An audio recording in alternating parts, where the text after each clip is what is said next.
We're going to begin this morning a series of lessons in the book of Daniel. I've been doing a lot of meditating and studying in this book in recent weeks and months, and found it to be extremely encouraging to me personally. A core message of the entire book of Daniel is that even when there seems to be no evidence to demonstrate it, God is always in control of what is going on in this world, and who is reigning and what is happening among the affairs of nations. That is a core message of the book of Daniel. And we're living in times that seem chaotic and tumultuous, and when it may seem like evil is on the rise and has the upper hand, and that righteousness may never prevail, there are other people who have lived through times like that.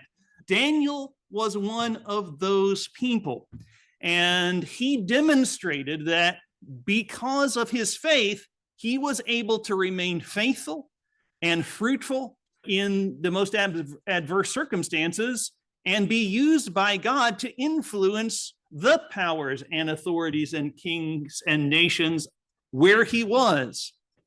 And through his prophets that God revealed through him, God provided for people of future generations of the Jewish people assurance that even though the next several hundred years it would appear like in the days of Daniel that seems like evil is prevailing, how could God possibly bring his promises to fruition and to fulfillment when decade after decade, nation after nation, kingdom after kingdom, it appears that evil is prevailing and the righteous are oppressed?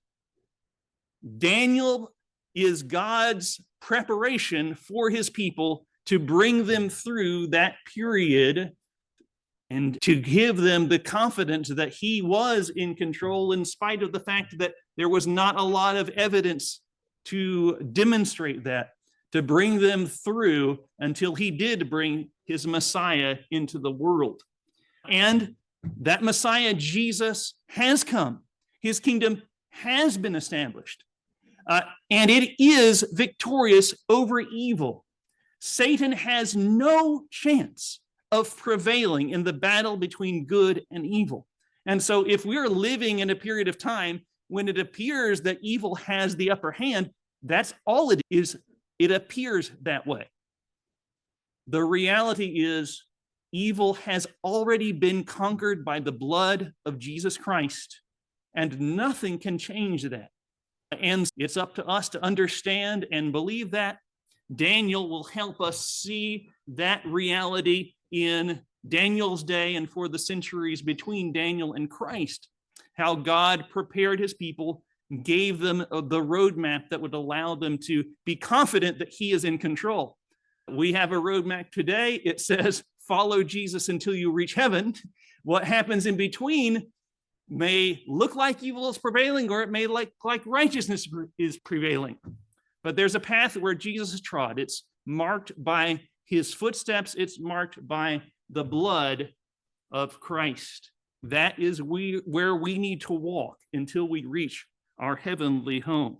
And as I said, I've been encouraged by my study of the book of Daniel. I'm looking forward to sharing this book with you in future lessons as we go through our study of this book, beginning with God, the protector of the captives, described in Daniel chapter 1.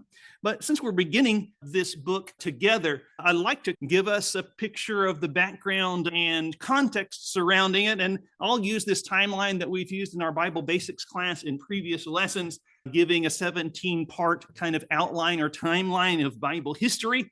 And in Daniel, we're in the Old Testament. And Daniel is at the time of the captivity, when the Babylonians are taking captives from Jerusalem, and we'll read about that actually in Daniel chapter 1. And so that is the period of Bible history that we are in. The captivity period is also called the exile period. And so the world powers that are in control are the Assyrian Empire. They're the ones that took the northern kingdom captive prior to the events of Daniel. The Babylonian Empire has defeated most of the Assyrian Empire at the time of Daniel, and so they're in control. But before the exile period ends, the Medo-Persian Empire will be arising. And so let's look at a map here. This is the extent of the Assyrian Empire, and so this would be the nation or the empire that took the northern kingdom captive. And once the northern kingdom of Israel had been destroyed and taken into captivity, we sometimes hear some of the kings of the divided kingdom when both Israel and Judah were in existence. And we see here 722 BC is the estimated date when the northern kingdom was taken into Assyrian captivity. But very quickly, one of the provinces of Assyria, Babylon, rose to prominence under the rule of Nebuchadnezzar's father, Nabopolassar, and they conquer, take over the Assyrian Empire and establish the Babylonian Empire. And so that begins the Judah alone period. And in recent lessons, we've looked at the last three kings of Judah, Jehoiakim, Jehoiachin, and Zedekiah. It is in the days of Zedekiah when Nebuchadnezzar comes, besieges Jerusalem, and destroys not only the city, but the temple, and takes the nation as a whole into captivity. But there are actually three different deportations. Nebuchadnezzar comes three times. I guess he had a 3 strikes and you're out rule with the nation of Judah. He came and subdued them once, and they said, okay, we'll submit to you. We'll pay our tribute. But then they rebelled. Egypt was the other major power in the area, and they allied themselves with Egypt and tried to rebel. And Nebuchadnezzar came back and said, no, you can't do that. And each time he establishes someone else on the throne, saying, are you going to follow the Babylonian rule or not? But it's actually this first deportation in the days of Jehoiakim that Daniel was taken captive. And we'll read about Jehoiakim in Daniel chapter 1. During the period of the captivity, there are 3 major prophets, Jeremiah, Ezekiel, and Daniel. And we've done some cursory discussion of Jeremiah and some of his prophecy in previous lessons, talking about the last kings of Judah. We're not going to do a study in any depth of Ezekiel, although Ezekiel mentions Daniel.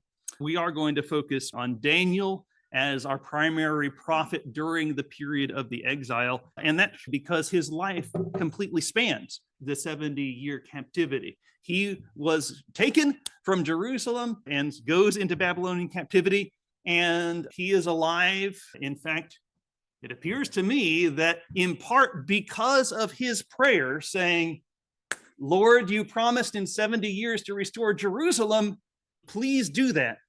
It appears that in response, in part to that prayer, God sent the word out and brought that into the captivity. We'll talk about that more when we get to Daniel chapter 9. And so he was on both sides of the captivity. He was not among those who returned to Jerusalem when the captivity came to the end. He continued to serve actually in the royal courts of the Persian Empire until the end of his life. But Daniel is the prophet of the exile that we'll be looking at.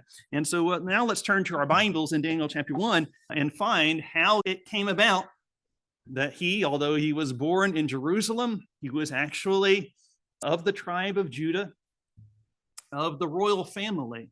But he ended up instead being in the capital of Babylon. And so let's read. In the third year of the reign of Jehoiakim, king of Judah, Nebuchadnezzar, king of Babylon, came to Jerusalem and besieged it. Now, Nebuchadnezzar at this time was essentially a general in his father's army. He was not yet the king, but because his most prominent role was as king of Babylon, here proleptically, Daniel is mentioning this is not just any Nebuchadnezzar, this is the Nebuchadnezzar that was eventually the king of Babylon. And he came to Jerusalem and besieged it, and the Lord gave Jehoiakim, king of Judah, into his hand, along with some of the vessels of the house of God. And he brought them to the land of Shinar, to the house of his God, and he brought the vessels into the treasury of his God. Shinar is another name for the land of Babylon. Nebuchadnezzar, they were a pagan nation, the Babylonians, and so When they defeated other countries, it was considered to be an honor to their gods that they had been able to defeat and bring back the treasures from the temples of foreign gods. And so these would be displayed with prominence and held in regard as great honor to the gods of the Babylonians. What does it look like when one pagan nation comes and destroys the temple of another pagan nation? It looks like this god must be stronger than that god. Otherwise, that god would have fought back and kept his temple from being pillaged. In this case, it's being pillaged. Later, it will be destroyed. Doesn't it seem like whatever god is the god of Jerusalem must be weaker than the god of Babylon if these events are taking place? That's the way it looks. That's the appearance. That's the assumption of the Babylonians. And when they would conquer these other nations, the gods must be on our side. Otherwise, we wouldn't be able to conquer these people. Then the king, that is King Nebuchadnezzar, said for Ashpenaz, the chief of his officials, to bring in some of the sons of Israel, including some of the royal seed and of the nobles. In this first deportation, they took children of the royal family and the most prominent and powerful families in Jerusalem. They were essentially like hostages because they were taken captive. They were generally treated well, but the idea was if you rebel again, you're liable to lose a son or a daughter who has been taken captive and is living in Babylon essentially at the king's pleasure. King Nebuchadnezzar is wanting to train them, and seems like to me, to make them Babylonians. And so as we continue reading here in verse 4, youth in whom was no defect, who were good in appearance, showing insight into every branch of wisdom, being thoroughly knowledgeable and discerning knowledge, and who had ability to stand in the king's palace. And he said for him to teach them the literature and tongue of the Chaldeans. You know, you were a Jew, you spoke Hebrew, now you're going to speak Babylonian, you're going to learn the literature and language and religion of the Babylonians. And the best were actually going to be given favorable positions as advisors, because if they had this wisdom and insight and discernment, they could benefit the king of Babylon and the nation of Babylon by giving their counsel and advice. In this way, this was actually probably a smart way of doing things, to take the best and brightest, regardless of what nation they came from, and make them useful for the service of the greater empire of Babylon. Verse 5, the king appointed for them a daily ration from the king's choice food and of the wine which he drank, and appointed that they should be educated for 3 years, at the end of which they were to stand before the king.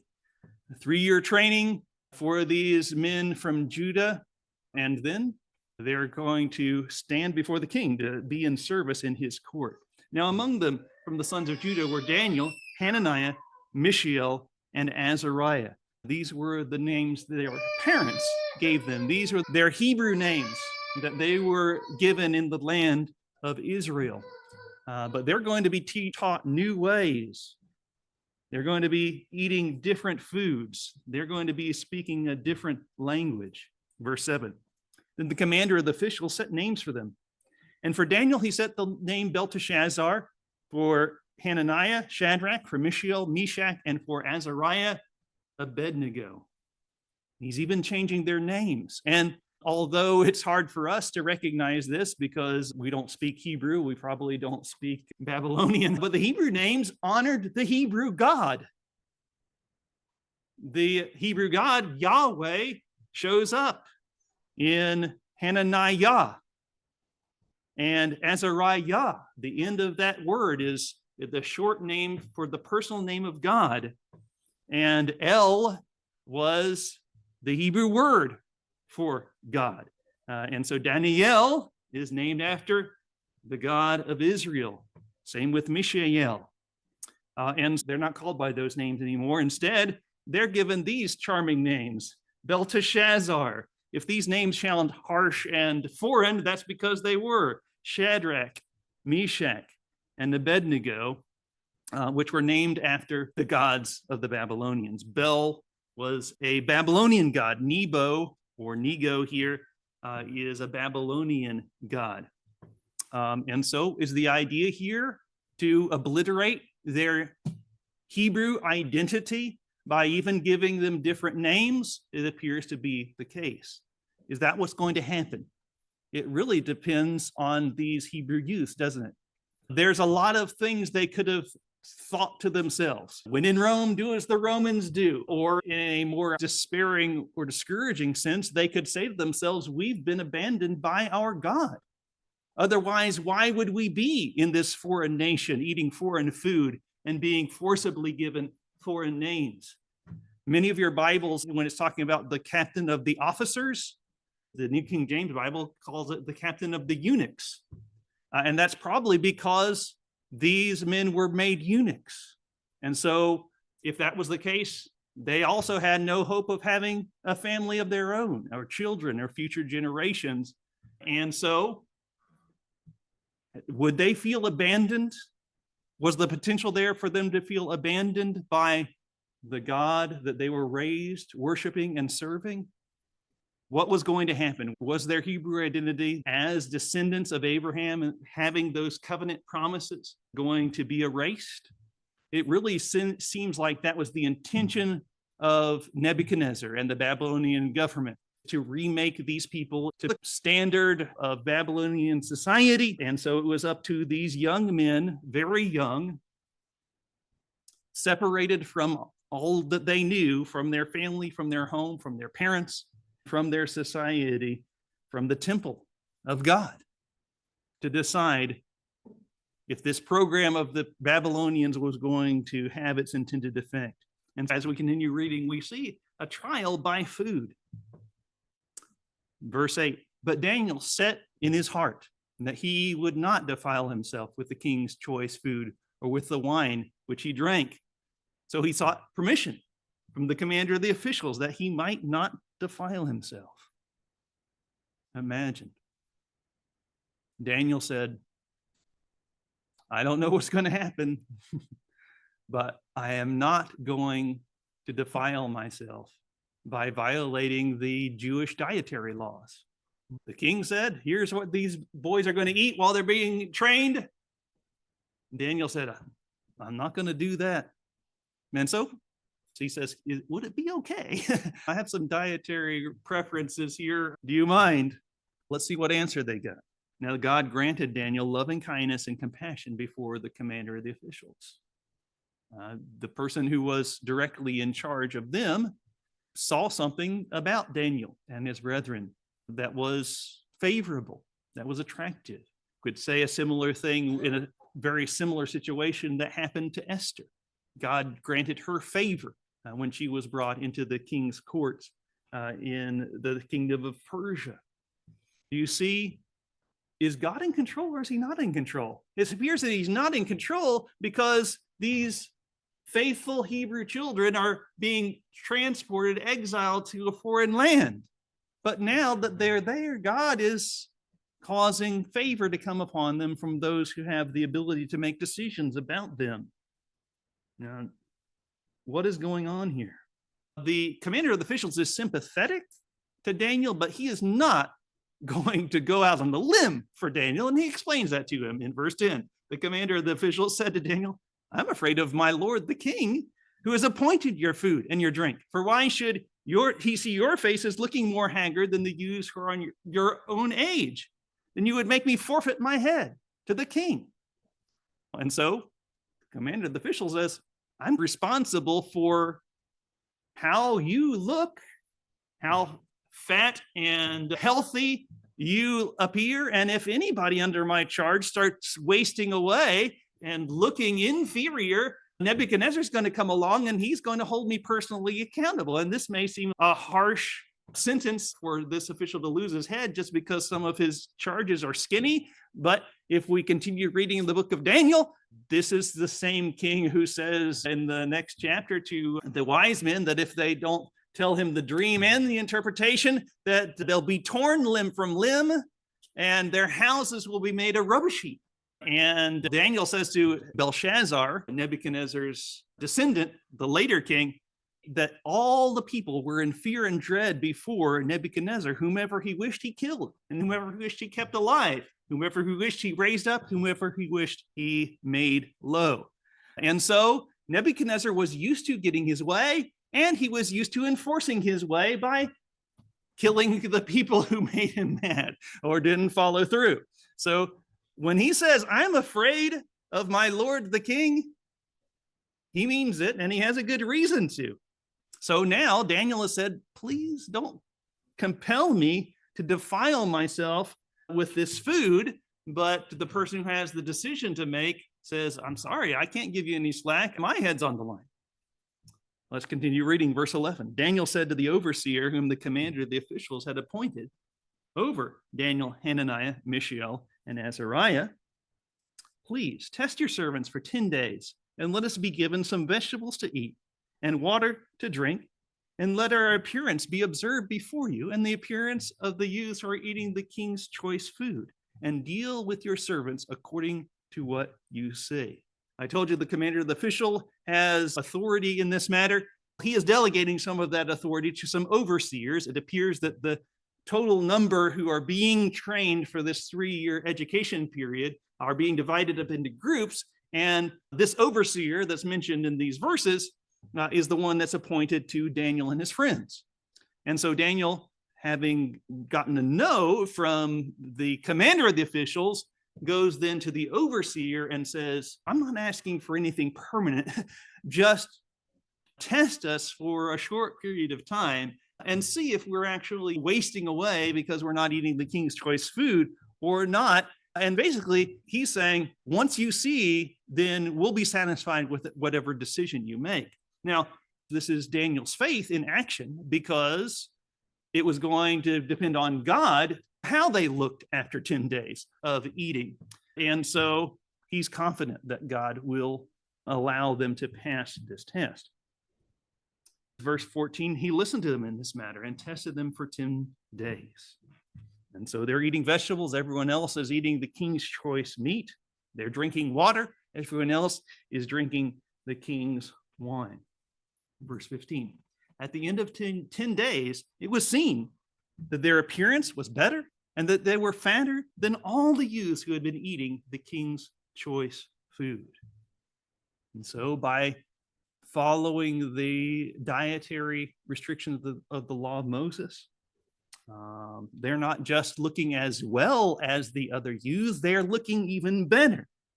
And true to his word, the overseer dealt with them according to what he saw. The overseer continued to withhold their choice food and the wine they were to drink, and kept giving them vegetables. And so this major test of whether these youths are going to be compelled to defile themselves with regard to the dietary laws of Moses, they have passed that test by saying, in essence, to those who are over them, test us. If the concern is that we may start wasting away and looking haggard, just give us the food that won't defile us and see what happens. And they are vindicated in taking that stand because God is looking out for them. He not only gave them loving kindness and compassion in the sight of the commander of the officials, he was bestowing loving kindness and compassion on them directly because of their faith and trust in him. They had not forsaken the God of their fathers in spite of the fact that it looked like, in some ways, God had forsaken them. And God continues to bless these young men. Verse 17, as for these 4 youths, God gave them knowledge and insight into every branch of literature and wisdom. Daniel even understood all kinds of visions and dreams. Now that verse just lays the foundation for the entire rest of the book of Daniel, because there's going to be a lot of visions and dreams coming up in King Nebuchadnezzar's bedchamber, and even visions and dreams being revealed to Daniel. And it is because God is showing favor to these youths. He is giving them success. Yeah, they already had been chosen as the most likely to benefit and distinguish themselves in wisdom and knowledge. We saw that back in verse 4. But God is now super abundantly adding to their wisdom and understanding so that they're able to excel even among other elites who are being trained in this way. In addition to that, this appears to be a supernatural gift of interpretation of dreams that God is giving Daniel. And in fact, he's soon recognized not only by King Nebuchadnezzar, but later by the queen. They both had this to say about Daniel, that in him is a spirit of the holy gods. And that is that inspiration that God is giving him to be able to understand visions and dreams.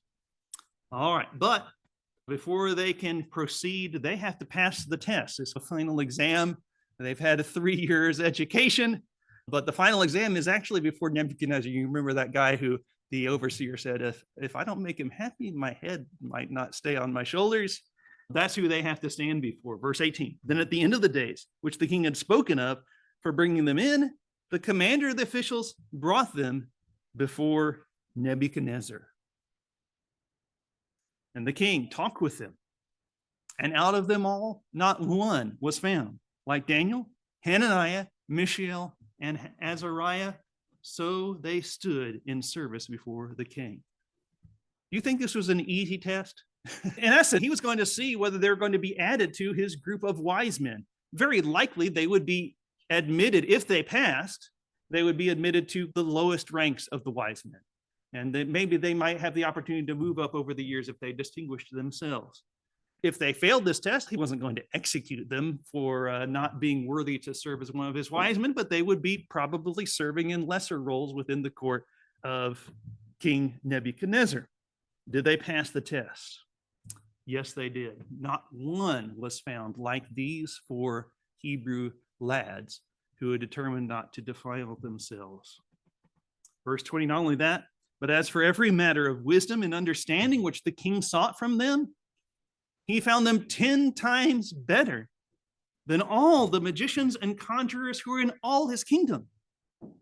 So he's talking with them, examining them, and he's saying, not only are these guys passing the grade to be at the lower ranks of the wise men of my kingdom, they're giving answers and showing discernment that excels that of the wise men of my kingdom. Do you think that was just because they had 150 IQ or something? Or do you think this is because the blessing of God was upon them? Scripture says that the fear of the Lord is the beginning of wisdom. And they had shown the fear of the Lord when they put their own lives at risk by saying, I'm going to follow the Lord, even though I am in a foreign land being told, this is what you're going to eat, this is what the language you're going to speak, and this is the name you're going to wear. Okay, but I'm not going to defile myself. Did they fear the Lord? Yes, they feared the Lord. They probably were above average in wisdom or intelligence when they started. But God is blessing and multiplying whatever native abilities they had to make an impact on this king. And that impact is going to extend really throughout the remainder of the kingdom of Babylon and through Daniel, really down even to the present generation, the influence of Daniel.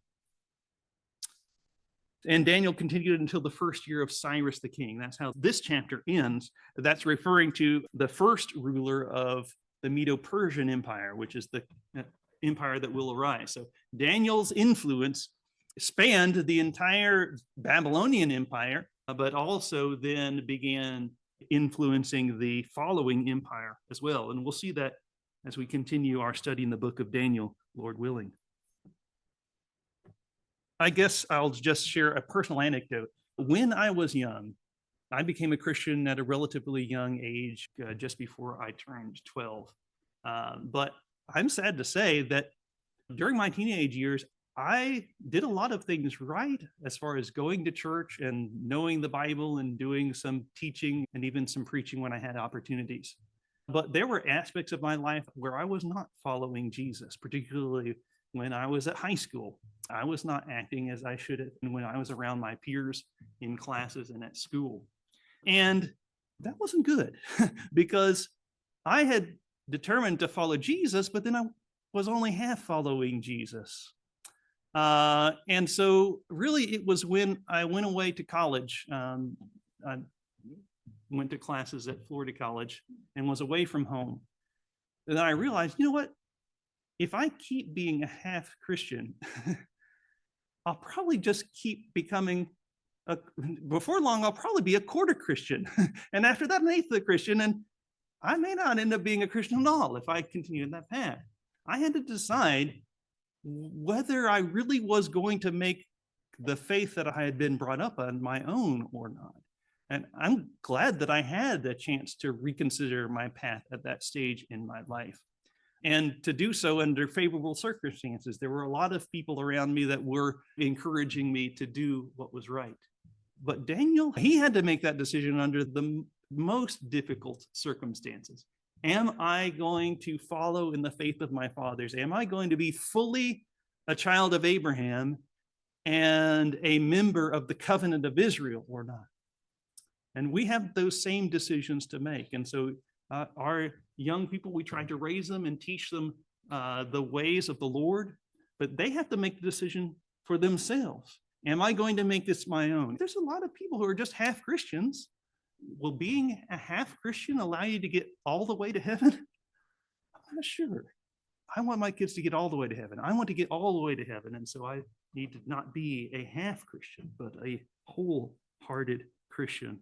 And Daniel is just a fantastic example of that commitment that I need to have, that I want my kids to have as well. God was the protector of the captives. The world around them, and maybe even themselves, would have said, look, your nation is being destroyed by a superior nation with superior gods.